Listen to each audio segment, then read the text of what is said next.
What's going on, guys? Welcome to Gearhead Garage, and my name is Chris. My content today for you guys is all about imports here on Gearhead Garage. Let me take you for a walk around here, show you a little bit about what I like to do as a hobby. Sorry about the lighting. I'm trying to work things out here on this first video, but so bear with me as I learn, and you guys can comment, like, share, subscribe, and teach me as we go along here to create better content for you guys. Let me know what you like, let me know your dislikes, and yeah, we can go from there. So anyway, this is my 2014 Toyota Camry, things that we've gotten started so far. It is lowered on BC fully adjustable suspension, Gretty exhaust, and it's currently sitting on XXR 537s. Fitment for you guys to know, it's 19 by 8.5 with 35 plus 35 offset. She is kind of low, but I love how it looks. Let me know how would you guys feel.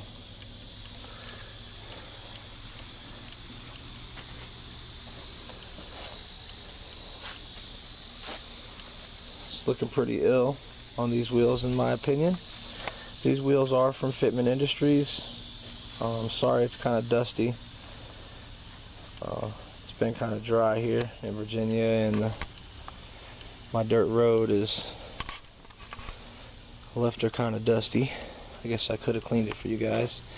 Also, this is my 2024 Honda Accord. Still sitting on stock wheels so far. I do plan on doing an airbag setup on this vehicle in the future. It is sitting on a Yo for Night body kit that I did install not too long ago.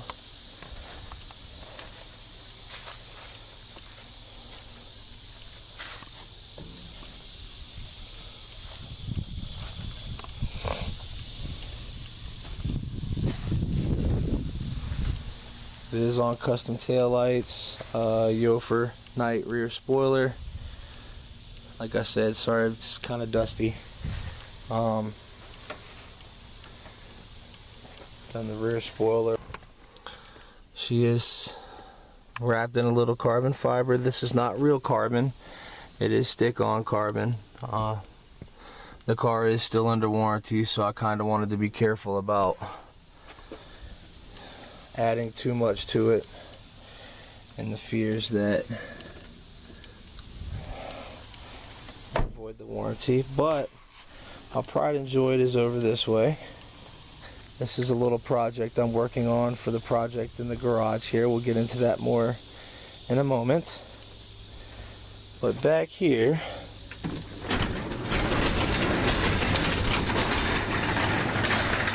is my 2001 Acura Integra. This car has been fully rotisseried, and it is current paint code Supersonic Blue Pearl. I've got it set up for a wire tuck so far, but I'm actually thinking about putting the factory airbox in there, so I'll have to figure out something else to do with the wire tuck situation. So this is a full Bomex body kit. I've got the front end cut out for the intercooler.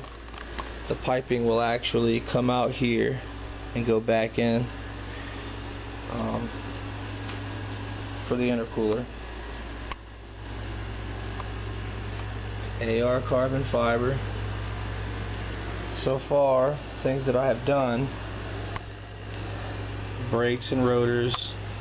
It's sitting on D2 suspension. This car is pretty much brand new. I do notice that we will have to be replacing this tire rod right here. I was noticing that it's got a whole bunch of play in the tire rod. As far as going up and down, as you can see, the bolt, hold on here, sorry, I'm working with the camera, the bolt is not even tight. It's got a gap in it, so I tried to, you know, they want you to press down on this and tighten this bolt up, but it just wasn't going anymore. I don't know if the bolt stripped or what's going on with that. I have repainted the fender liners. This car has been fully rotisseried, stripped down and then repainted. It is on AR carbon fiber mirrors as well. I've got the hood sitting on top, which has also been painted. I'll show you guys more of this later when we're ready for this, but it is carbon fiber. And then as well, the trunk lid is also carbon. Type R spoiler. This car is currently still 4-lug, which I am actively looking for a CRV.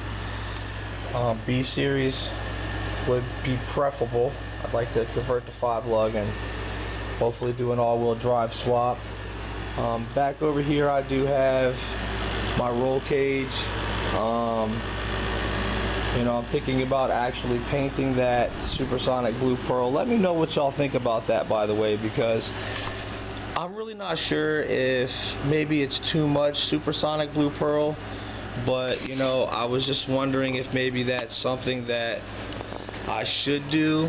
I did go ahead and purchase more of the supersonic blue pearl, and since I had already painted like some of the other small pieces, like, you know, the cluster bezel and some other stuff, like, you know, the kick floor pans, things like that are already actually painted.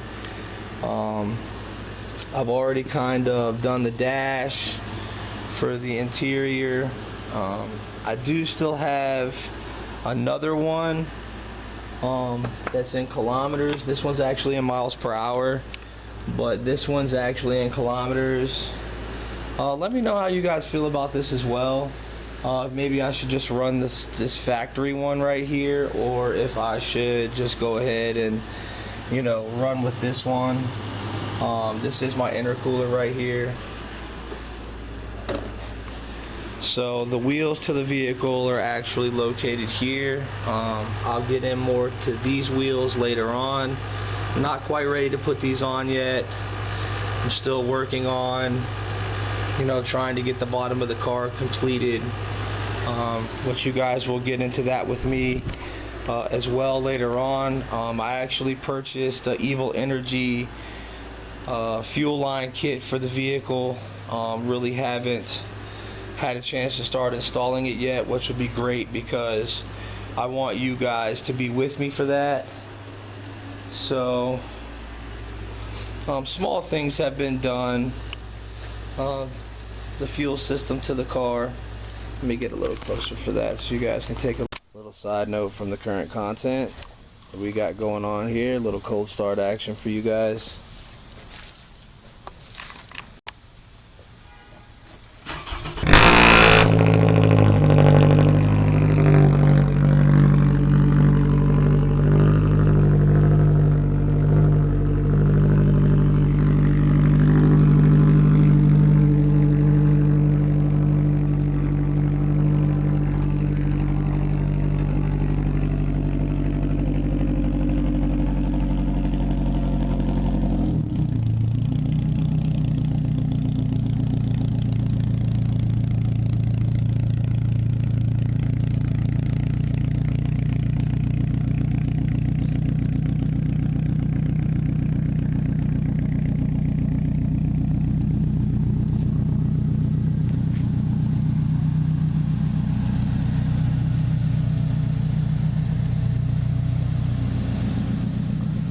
So anyway, back to the fuel cell. This is what I have going on right now with the fuel cell. Now I did have to order this part right here from eBay. It's actually a used piece. Honda and Acura actually do not manufacture the fuel level sensor anymore, so I wanted to run with the original fuel cell. So I did actually redo this fuel cell inside and out. As you can tell, it does look fresh.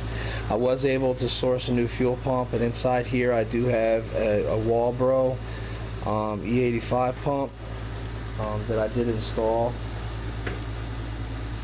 on the vehicle for the car. And also the paint for this car, the Supersonic Blue Pearl, the paint code is actually a B90P, and you can find this on eBay. It's actually $100 for the quart of clear and a quart of the actual paint. Kind of looks like this, just so you guys know. So you can find that on eBay. I have to leave a comment. I can send a link. So anyway, back to these mirrors are actually APR, and these flares are also APR. I'm sorry I said AR earlier.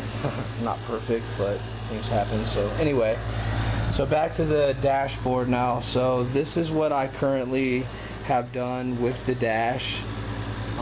Now I do realize that in order for me to install these gauges and what have you, I did have to take some of the ventilation out from the rear, and I do currently have another dashboard in the backyard because, believe it or not, I've actually purchased two Acura Integras to build this one, because I purchased this car as a clean shell, and then we got everything done to it from there.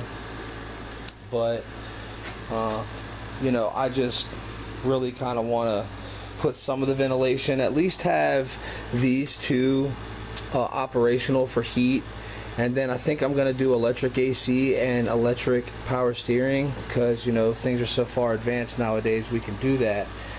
But I do want to run the factory heat box up here just for ventilation for the dash or windshield, or, you know, things like that, so I can physically have heat in the car. Now I did go ahead and run all of this is 50 mil Dynamat.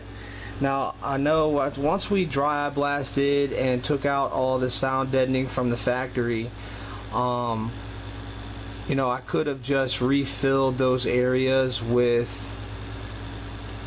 just the Dynamat in those areas, because that's where they physically say that that's all you need is in those areas. But I just went crazy. I mean, let me know your thoughts on this, but I went crazy with the Dynamat. I just ran it everywhere. I do want to still kind of run it up on the door panels, you know, possibly, I don't know, run it up on the sides here, just make it as quiet as possible. I have a little bit left, probably enough to do both of those doors, so I might need to order another roll of that. I did come up, you know, kind of high up on the sides here. I didn't do fully up the back, but just a little bit, you know, try to quiet it up a little bit. So I mean, this is a B18C Type R. This engine does have between, let's just say, 50 and 80,000 miles on it. You know, I did get this one from jdmmotors.com. So, you know, back when this motor was, you know, around $7 grand, I think I paid for it. Looking up this engine nowadays, it's almost $12,000 to purchase this setup in its factory form. But I do want to have a little fun with this. So in the future, we're going to be completely doing the head, possibly a VTEC locker. And at the moment, this is my turbo right here. It is a 6070. It's an off-brand turbo. It's not like it's, you know, a big name turbo, but it is a dual bearing turbo. I was able to purchase from somebody locally, a friend of mine, that's never been spooled. It still has the, I don't know if you can see that, but still has the writing on the turbo. So it's brand new, but I will be installing that for the time. I do have a Grady exhaust system. Guys, please understand that I just moved into this house, so nothing is where it should be. I haven't had a chance to really kind of put everything away. I really just kind of want to make some content.